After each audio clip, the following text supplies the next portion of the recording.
Baik, Assalamualaikum warahmatullahi wabarakatuh. Perkenalkan, saya Aditya Saputra dengan NIM A25124130. Di sini saya akan membawakan materi yang berjudul yaitu perubahan entropi untuk lingkungan, memahami dampak dan solusinya. Ya, baik. Yang berikutnya yaitu adapun apa itu entropi. Yang dimana di poin pertama ukuran ketidakteraturan. Entropi adalah ukuran ketidakteraturan atau kekacauan dalam sistem termodinamika. Semakin tinggi entropi, maka semakin tidak teratur suatu sistemnya. Yang kedua, konteks lingkungan. Yang dimana dalam konteks lingkungan, entropi menggambarkan perubahan energi dan materi yang memengaruhi keseimbangan ekosistem. Ini mencerminkan seberapa jauh suatu penyimpanan alaminya. Ya, baik. Yang kedua, hukum termodinamika dan lingkungan. Yang dimana setiap proses alami cenderung meningkat entropi total alam semesta. Ini berarti bahwa tanpa intervensi, sistem akan bergerak menuju keadaan yang lebih kacau dan tersebar.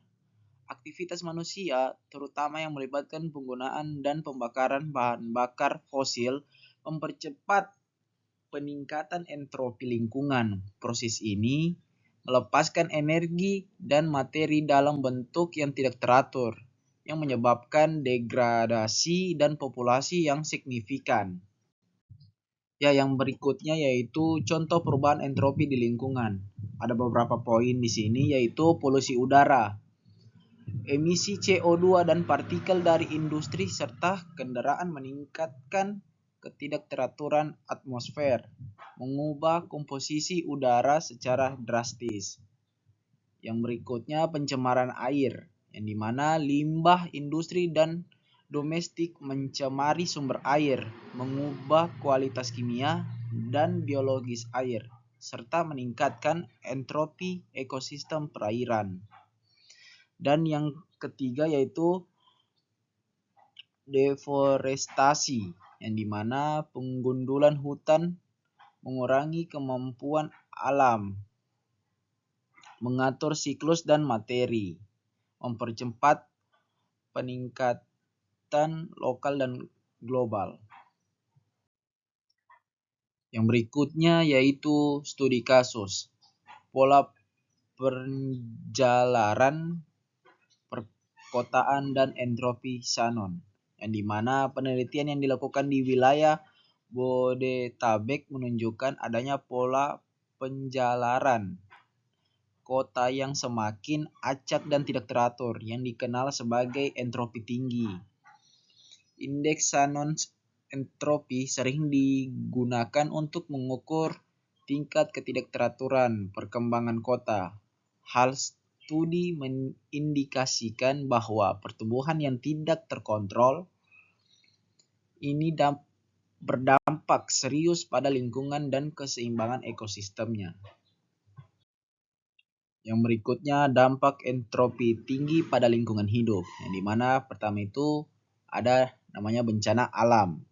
Bencana alam meningkatkan risiko bencana alam seperti banjir dan tanah longsor akibat perubahan tata guna lahan yang tidak terkontrol dan degradasi lingkungan. Yang kedua, kualitas lingkungannya menurun. Ketidakteraturan tinggi menyebabkan penurunan drastis kualitas udara, air, dan tanah, mengancam kesehatan manusia dan keanekaragaman hayati. Baik, yang materi berikutnya itu mengontrol perubahan entropi, pengelolaan lingkungan. Yang dimana poin pertama pengendalian polusi, menerapkan teknologi ramah lingkungan dan regulasi ketat untuk mengurangi emisi dan limbah industri. Yang kedua, energi terbarukan. Transisi ke sumber energi terbarukan seperti tenaga surya dan angin untuk mengurangi emisi karbon dan dampak entropi. Dan yang ketiga itu terakhir perencanaan berkelanjutan, yang dimana mendorong perencanaan kota yang berkelanjutan untuk mengurangi ketidakteraturan dan dampak negatif pembangunan terhadap lingkungan.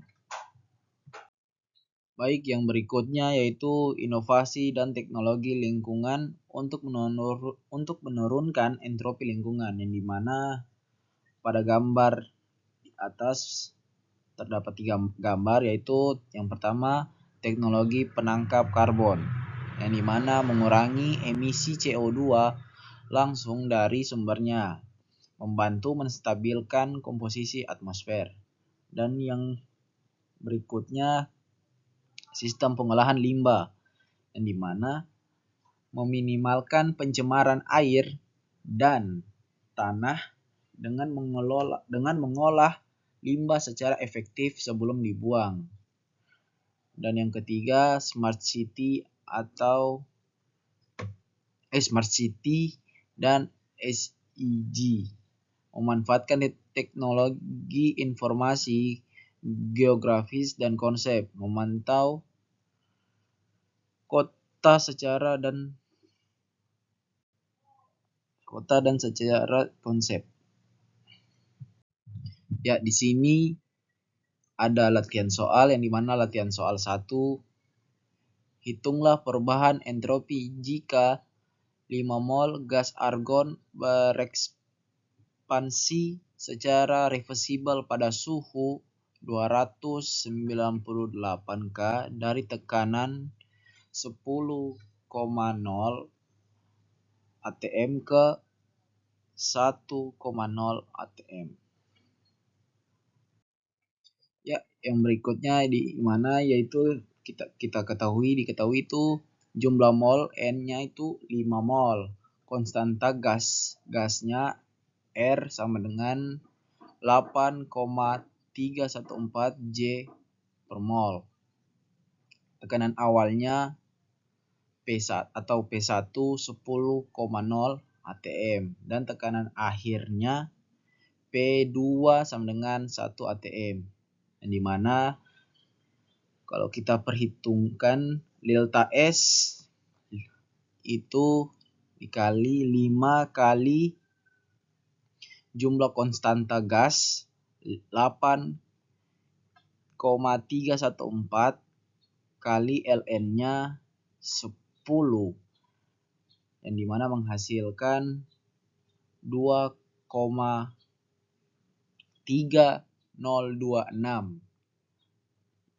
Terus yang berikutnya delta S-nya 5 kali 8,314 dikali dengan jumlah hasil yang telah kita kalikan tadi 2,3026 menghasilkan 9,57 J per K. Ya, baik. Adapun kesimpulannya yaitu entropi dan masa depan lingkungan kita. Perubahan entropi adalah indikator penting kondisi lingkungan kita. Dengan pengelolaan yang tepat dan inovasi berkelanjutan, kita dapat mengurangi dampak negatif entropi tinggi. Mari bersama menjaga keseimbangan alam demi keberlanjutan generasi mendatang. Setiap tindakan kecil memiliki dampak besar.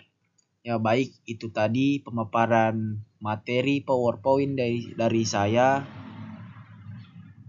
Saya tutup, wabillahi taufik wa hidayah. Wassalamualaikum warahmatullahi wabarakatuh.